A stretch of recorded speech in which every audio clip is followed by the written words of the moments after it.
31મી ઉજવણીને લઈ બનાસકાંઠામાં પોલીસ હાઈ એલર્ટ। રાજ્યભરમાં 31મી ઉજવણીને ધ્યાનમાં રાખી પોલીસ તંત્ર સંપૂર્ણ રીતે સતર્ક બન્યું છે। બનાસકાંઠા જિલ્લામાં પણ કાયદો અને વ્યવસ્થા જળવાઈ રહે તે માટે પોલીસ દ્વારા વ્યાપક ચેકિંગ અભિયાન હાથ ધરવામાં આવ્યું છે।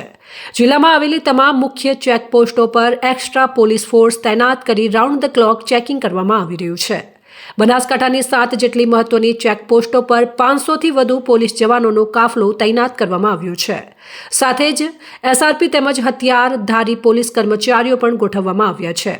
ખાસ કરીને રાજસ્થાન તરફથી બનાસકાંઠામાં પ્રવેશ કરતી તમામ વાહનોની ઝીણવટભરી તપાસ હાથ ધરવામાં આવી રહી છે।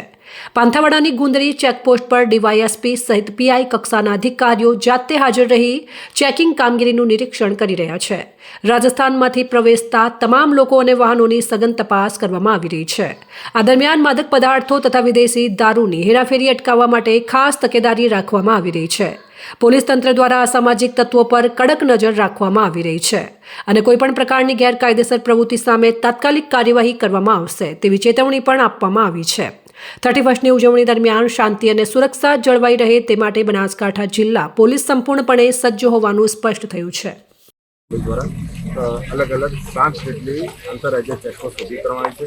ખાસ કરીને અત્યારે હાલના તારીખમાં જે રાજસ્થાનમાંથી કે બીજા અન્ય જગ્યાઓમાંથી જે મુસાફરો જે આવી રહ્યા છે તેમને કોઈ નશીલા પદાર્થોનું સેવન ન કર્યું તેના માટે બનાસકાંઠા પોલીસ દ્વારા આ ચેકપોસ્ટો ઊભી કરવાની છે। આ ચેકપોસ્ટો પર પીએસએ કક્ષાના અધિકારીઓ અને અન્ય અમારા એસઆરપીને જે પોલીસ ટીમ છે એ અને પાંથાવાડા પોલીસ સ્ટેશનની ટીમ એ તમામ અહીંયા ડિપ્લોય કરવામાં આવેલી છે અને આ ડિપ્લોયમેન્ટના આધારે જે 31મીને ધ્યાનમાં રાખીને આ ડ્રાઈવ ચલાવવાની છે।